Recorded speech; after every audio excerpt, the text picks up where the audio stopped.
Well, welcome everyone to the Tie the Knot Scotland stage. Let's talk tying the knot. I'm Beth Forsyth, editor at Tie the Knot Scotland. I would say come by and pick up a magazine, but sadly we're all out. It's been such a busy show. I hope you've all enjoyed it. So we're here to talk how to stay sane while planning your wedding. Let's be honest, navigating the politics of planning a wedding can sometimes be tricky and a little stressful.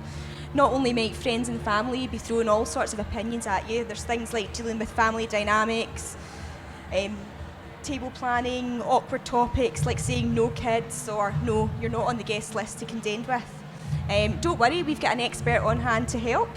Oskar Gilchrist-Grodnicki, the wedding guru, is a multi-award-winning wedding planner who's been planning, running and delivering over 600 weddings the length and breadth of Scotland. Oskar not only plans weddings, he's also a legally binding Humanist celebrant with few ceremonies, who some of you may have caught earlier. He's also a wedding business coach, and currently you can find him on the Sonas stand right over there, stand 429B, where he is the group wedding sales manager. So first of all, Oskar, budget.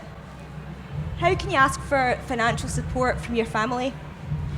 I think it's always a big challenge for wedding planning couples because, families do want to support couples and where they can and how they can in the wedding planning, and budget is a big element. Weddings are not cheap. They're an expensive item on the menu. Therefore, when you're thinking about speaking to family about the support, financial support for the wedding budget, I would say you don't want to come across as rude or insensitive. You want to make sure that you're coming to them with some sort of a plan. So my number one recommendation is do your research. See what it is that you're actually looking for in your wedding planning, what vision you've got for your special day. And then once you figure that out, come up with a budget. And then when you present it to your family, they're more likely to support you in that. And I mean, we were talking about it yesterday. Quite often parents will want to maybe look after the wedding rings or the wedding dress or the entertainment for the night time. So it's really quite good to have an idea of how much these things cost so that your family can respond to it quite directly. Thank you. Yeah, I suppose they like to feel that they've contributed to an element, like a big ticket item, for example. 100%, yes. So how else can you involve your family in the planning and sort of keep the peace and avoid misunderstandings? I think first of all, you need to decide how many people you want to have involved in the wedding planning and how they're getting involved with that plan as well. And it's not just being aspirational about it. We would love to have 8 bridesmaids and 3 best men and all these sort of things. But when you really, especially when we're talking about budgeting, you need to look at the cost of outfits, hair and makeup, cars, accommodation. All these things come into play as well. The other thing is, quite often, the more of the wedding party you've got involved in the wedding could pose its own challenges, so it's something to be mindful of as well. And then when it comes to actually involving the family members, I think, again, it comes down to doing a bit of research and setting out expectations of what you're looking for and why you feel so strongly about certain things. You could actually assign roles and jobs for people so that you know that they're fulfilling those jobs, they know what's expected of them, and that way there's no misunderstandings and confusion about it. What, say for example that somebody was expecting to be a bridesmaid doesn't end up being offered the role of bridesmaid? What would you suggest in that instance to keep them happy? I think that happens quite a lot of the time. There's constraints of venue capacities, there's constraints of budget. I think with that in mind, if you're foreseeing that somebody could have that expectation, I think it is actually preempting that expectation with some sort of a plan. And there's so many different jobs in the wedding that you could really, maximize on this opportunity. Whether you ask, a would-be best man to be an usher and seat the guests for the wedding ceremony, or whether you're going to ask somebody to contribute to the symbolic gestures in the ceremony, the read-ins, MCing at the wedding. Somebody needs to make all those important announcements, the speeches, the cake cut, and all these things. weddings. There's just so many different jobs, and they will be delighted if they've got a role in the wedding, not necessarily an official bridesmaid or a maid of honour or best man. The other thing is if you get approached with that and something that you've not maybe thought about, again, it's having a conversation upfront and frank and honest conversation right at the start, just explaining to them the reasons why they couldn't be a bridesmaid or a best man, whether that is a budget constraint, whether you're financing the wedding yourself, might be keeping things to the absolute minimum as well. Another topic that can sometimes stress couples out is the issue of having children at weddings or not. So what if you wanted to have a child-free wedding? How would you suggest couples broach that subject? I think it is quite a sensitive subject and you want to get this right. So my number one recommendation is announce it and communicate it to your wedding guest as soon as possible from the get-go effectively. If you don't want children at the wedding, put it into your save the dates. Your family and friends who will be attending the wedding will be able to make alternative arrangements. If you are, however, inviting maybe immediate family children to the wedding, be very specific and stick to it from the beginning. I got married 4 years ago. There was family and children at the wedding because effectively all the aunties and grannies and everyone else was at the wedding. There was nobody else to look after them, and that's understandable. We've explained this to our guests from the beginning. We stuck to it, and that was absolutely fine. But it's again having those honest conversations from the beginning. And that happens as well, if this happens to you that you get an RSVP after all this communication with a child on it, I would approach it as soon as possible, and rather than getting heated about it, pick up the phone. And quite often when you're having a frank and honest conversation with somebody about the reasons why this is happening, that will deflate a lot of the emotions as well. Yeah, I was speaking to a bride yesterday, and an interesting point that she raised was that she decided not to have children at her wedding, but rather than sort of say it was her and her partner's decision, she sort of pushed it onto the venue set up. I mean, I think the venue, she was honest about it, the venue probably didn't have very good child changing facilities, etc. So she was like, look, we'd love to have your kids there, but the venue isn't properly set up for them, So she was sort of making it sound as if it was their comfort and convenience rather than it was essentially her decision, which I thought was quite a nifty little get-out clause. I think so, and it depends really also on the age of the children, what the facilities you need. Do you need changing facilities? If they're a little bit older, is there an entertainment area for them? They're going to get bored after a while, so is there something for them to do? That also carries a bit of a cost to the wedding, so sometimes it's also looking at, if we invite children, will that come to the detriment of how many adults we can invite to the wedding? Are we restricted for the size and capacity of the venue, or even the cost of the wedding? And if you explain this to friends and family and communicate this early on, hopefully that should solve a lot of the problems. Another issue that comes up quite a lot is cash. Money talks, doesn't it? And a lot of couples arrive at the altar and they're set up and they're home already. So how would they go about asking for cash instead of your traditional gifts?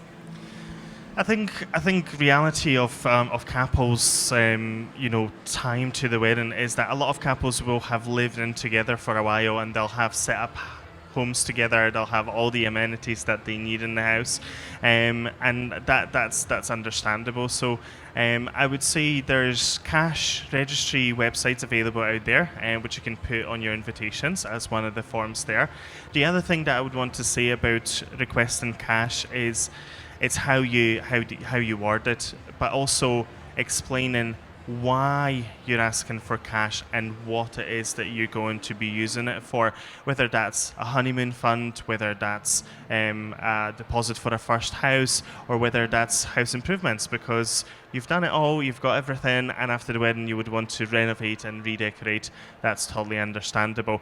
I do have a couple of examples of how you could handle that conversation. So let's just head over to first example.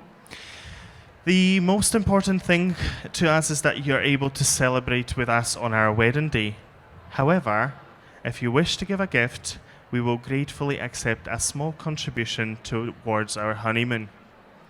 Another example, we are extremely lucky to have love, laughter, and a house full of furniture. If you would like to help us celebrate with a gift, we've set up a honeymoon fund at ... Thank you. That was very useful, Oscar. Thank you. Plus ones. So Yes. your cousin's just started dating a new guy. Should they be invited to the wedding? And if not, how to politely tell them no? Definitely, and that comes up quite a lot of the time. I've seen it amongst my friends and my couples as well over the years, especially when they're younger, they're in their late teens and they start dating, and situation can change quite quickly as well. I think it's a decision that you need to make whether plus ones are invited to the wedding, and again, communicating this is very important. However, if you do get approached about a plus one that wasn't being accounted for, I think rather than putting this off, is actually picking up the phone or picking up that messenger and just saying to them, thank you very much for reaching out. Really appreciate that you have done that. The reason why we can't have plus ones or additional guests at the wedding is that there's a venue constrained capacity, there is a budget constraints. We're trying to keep the wedding to absolute minimum because we're financing the wedding ourselves. Again, that frank and honest conversation, approaching it as soon as possible, again, will hopefully deflate quite a lot of the emotional attachment to it as well. So you've got your guest list sorted. Fantastic. Ticked off the list. The wedding seating plan can be quite a stressful thing for many couples, especially if there's family politics at play and different relatives that don't particularly get on, for example. How can couples make this as stress-free as possible? So I've actually dealt with this particular dilemma not that long ago. I've been working with a couple who's been trying to organise their table seating plan for about 3 weeks and almost gave up on it, and then reached out to me for a consultation, which we've sorted in just over an hour and a half. And the way I like to approach this with table planning is take it right back to basics. Don't complicate it, don't go too far, technology using and stuff like that.